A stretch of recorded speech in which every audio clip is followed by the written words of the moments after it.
growth potential. Listen to what he's talking about. Unemployment. That is crucial in California because we're really not a state. We are a country. John, let me ask you this. Sure. In California, you know that we do need revenue generator. Talk about the young people. I mean, you're a young man. How did a young man like you become a Republican? Why not run as a Democrat versus a Republican? Well, let's see. We talk about the young people. We're talking about people who are now starting to graduate from college or even in college looking for work, and it's just not here. And that's a big problem. We need to be, priming the pump. And so for them, I hope they would realize that we don't want them leaving California to go find work. And but we also understand they're gonna, they got to do what they got to do in order to make a living.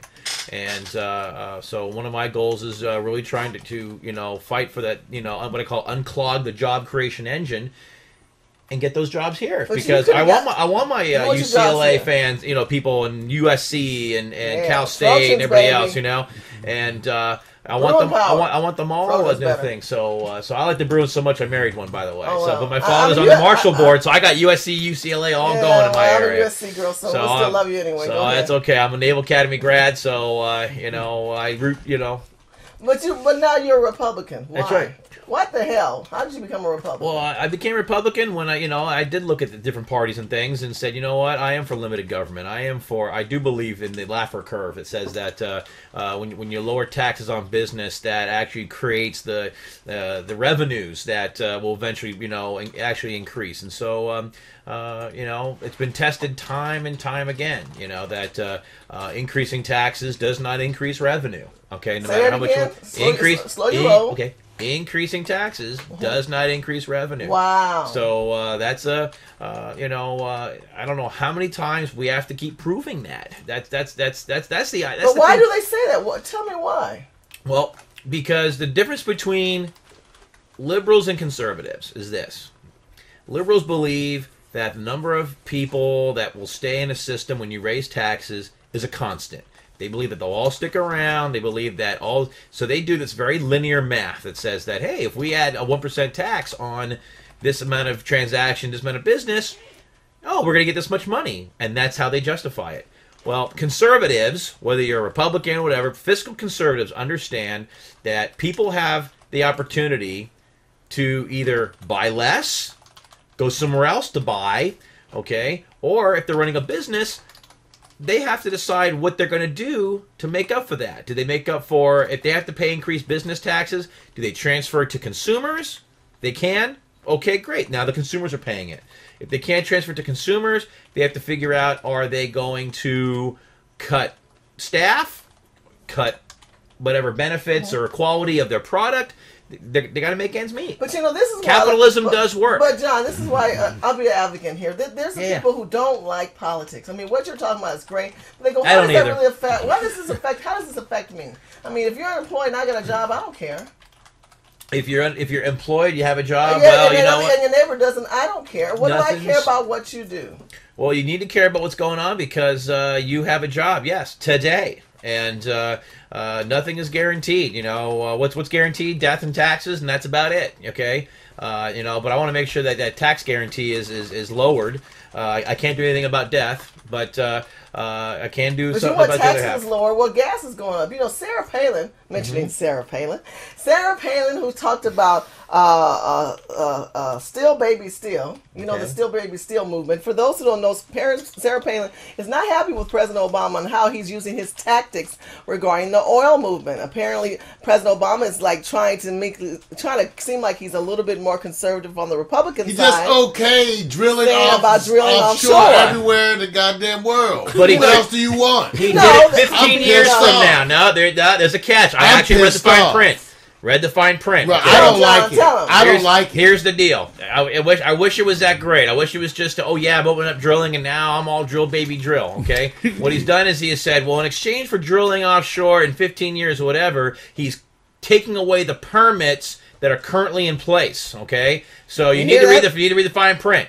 All right. I know that he's opened up drilling in places that have been sacred for 50 years. Well, no, in exchange for all these was occurring. Okay. Well, I will tell you this. I wish you were that simple. Do you continue to want to take foreign oil and have us be taxed to death? Wow. And then give money to foreign oil and help foreign countries and not educate and giving it away to the oil companies too now. We're talking about creating jobs in California. And here's the other. You guys should love Obama. You Republicans should love Obama. He's doing everything you want. Well, he knows two things. Okay, one, he's done this little trade-off of, okay, he's going to remove all, he's revoking all the current permits so that there's going to be no more drilling in the Gulf of Mexico. All the current drilling off the coast of California is going away. But 15 years. And then the other half is this. The other half is this.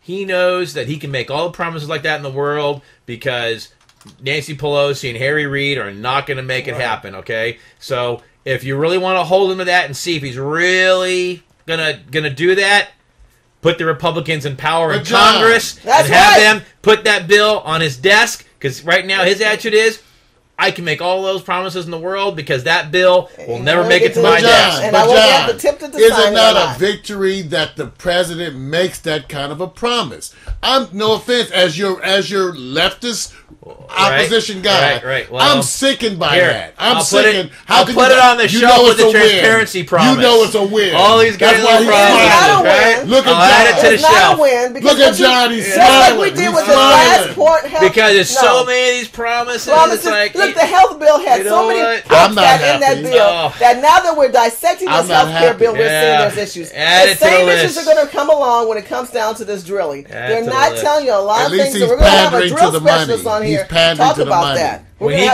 he gets Nancy Pelosi and Harry Reid to make that same promise and say, "Oh yeah, let's do it," and then there's no other conditions on there. Okay, we'll start talking, but a change we can't believe. That's right. Chicken in every pot. It's coming. Yeah, right. That's right. Here it comes. A bunch of Filet mignon in every pot. You might as well promise that. Where is the change? Where is the change? Hey, Mr. President, I like my steak medium rare. He's gonna send you steak. See, look at them. They're all happy. Yeah. I gotta laugh because that's how I deal with stuff like that. It's just so crazy. I gotta just I'm also a Dale Carnegie instructor, and I teach people you can either get mad or you can just laugh. Sounds good. John, before I forget your shirt, tell me about this shirt. Oh, got my Clint Eastwood shirt on. That's right. Good, bad, the ugly. We're going for the good. That's right. It's time. What's with this? So, I love this guy. Clint? Yeah, Clint. Hey, I love the character. Absolutely. I like Clint what as well, is about that movie? I like him as a man and a director. You want Obama gone. You want just all these I want to start taking on different people. We got to start calling them out on the streets. We got to start saying, hey, you know what? It's time. Well, I hope that at some point, I think the polls are gonna. I won't be surprised when my opponent actually wants to have some debates and stuff like that, because I think she's going to be feeling the movement. She's going to be feeling the center right movement that has realized that California needs fixing.